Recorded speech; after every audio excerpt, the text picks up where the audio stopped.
Hey everyone, welcome to the Empath Tarot. It's another love reading, timeless and general. Take what resonates lang po. Maybe some part of the reading makaresonate kayo, some part of it hindi. Totally makaresonate na parang kwento ninyo ito. Hindi naman, iba't ibang mga love connections, iba't ibang mga energies. Pero tignan natin ngayon kung anong ating masasagap. Ano kaya magiging reading natin? Is it about your person? Is it about a new person? Especially ngayong taon na to. Spirit guys, send me messages. Anong love connections ito? Lessons in life and guidance ang nais yung ipabati sa amin. Mga aral at gabay sa buhay, pag-ibig. Spirit guide. Okay. So, I think ito muna mga to.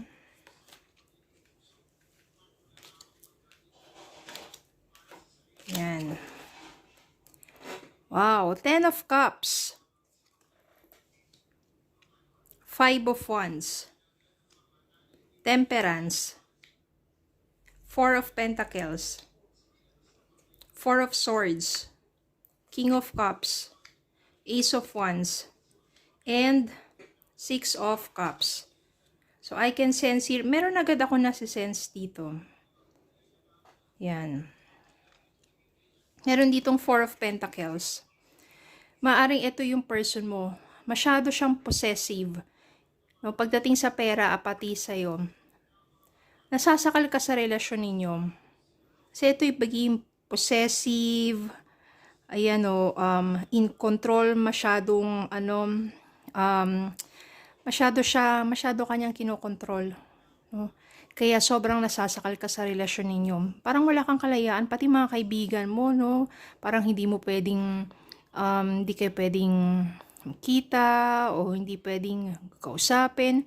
Masyado na nakakasakal, wala na sa lugar yung sobrang pagiging possessive niya sa'yo. At the same time, pagdating din sa money, masyado rin siyang mahigpit ng pagdating sa money na hindi ka rin niya pinagkakatiwalaan. Ang dami pa niya mga pagdududa sa'yo. Kaya naman, mas minabuti mo ito kasi puro kayo away, puro kayo argumento. No, parang nagtatalo na lang kayo. Bakit pa palaging kailangan wala bang tiwala sa'yo? No, so palagi na lang kayo nagtatalo. Ang nangyari dito, ayaw mo na ng ganong klaseng relasyon. Gusto mo na yung magkaroon ng kapayapaan sa isipan mo. Ayaw mo na ng stress. Diba siguro marami ka ng stress sa trabaho, sa ibang bagay, tapos pati yung karelasyon mo. Another stress din sa'yo yan. Kaya mas minabuti mo na lang na move forward with your life. Temperance. Pakalayo-layo ka, humanap ka ng kapayapaan sa puso't isipan mo, mas naging kalmado ang buhay mo. Hindi ka naman naghahanap ng new person pero merong bagong dumating sa buhay mo, si King of Cups. Siya yung someone who is compassionate.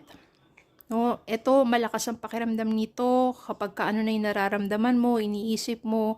Siya yung someone na masasabi natin who is loving at saka balanse. Balanse ito, hindi ito yung parang mainit ang ulo agad, hindi niya dinada agad sa mga emosyon o siya yung charming, romantic, kaya mafe-feel mo ng husto yung pagkakaiba nila. Mahuhulog ang loob mo sa taong ito at ito yung magbibigay sa inyo ng panibagong simula. Passionate love. Yeah, new beginnings. This is a physically starting something, very passionate. Magiging ganun ang relationship ninyo ni King of Cups. At maaaring ito yung magbubuo kayo ng family together. Pero, bago ito, yung person mo na nilayasan mo, yung person mo na iniwan mo, yung masyadong possessive, nasasakal ka na, wala sa lugar, kung magselos, palagi na lang kayo nagtatalo, niisip ka niyan. Yung memories niya with you, pabalik-balik, at madalas iniisip ka ng taong ito. Kasi mahal ka naman niya kaso lang parang nasobrahan. Di ba lahat naman sobra, nakakasakit or masama. Kasi sobrang pagmamahal niya na nagdudulot na ng overly possessive, negative obsession sa'yo, yun yung naging dahilan kung bakit lahat na lang ng bagay kinokontrol niya sa'yo, nawawalan ka na ng parang sariling disposition. So, iniisip ka ng taong to, pa natin, ayan, bottom of the deck, 6 of Pentacles, and kuha tayo dito sa star, okay. Yung 6 of Pentacles, dito ibig sabihin, magkakaroon ka ng give and take relationship with King of Cups. Magiging balance nga. No, kung ano yung klase ng pagmamahal ay binibigay mo sa kanya, pinaparamdam mo, ganun din. Give and take. Hindi ka tulad dito. Wala, take ka lang ng take ng mga masasamang dito sa person mo na yon na iniwan mo. Star. It will bring you hope and inspiration, renewal, healing, positivity with this new person, kay King of Cups. Pero itong person mo, hiniisip ka niya, and I can sense here in ito returning. No, parang gusto niyang bumalik sa'yo. Gusto kang balikan nito. Kaso lang, naka-move forward ka na, may King of Cups ka na eh.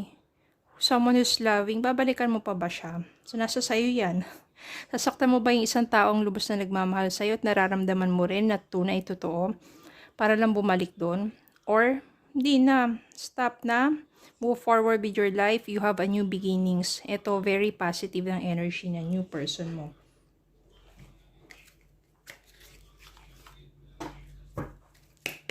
Anong love message para sa inyo? Yung person mo na to, eto, may balak to na balikan ka. Palagi kasi niyang iniisip. Hindi niya alam na meron ka ng bago. So, magiging, lang yan, magiging panggulo lang yan sa inyo. Ayan, beware of codependency, addictive behaviors are affecting your romantic love life. Ito yung person mo, tong addictive behaviors na masyadong possessive.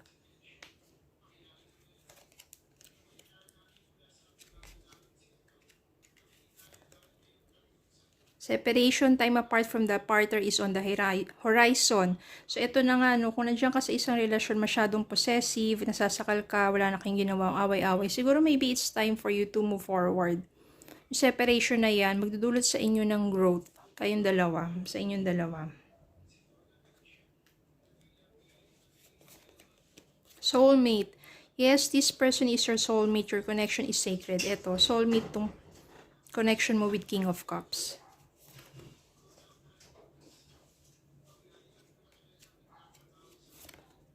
Have faith. The angels are working behind the scene to make this relationship flourish.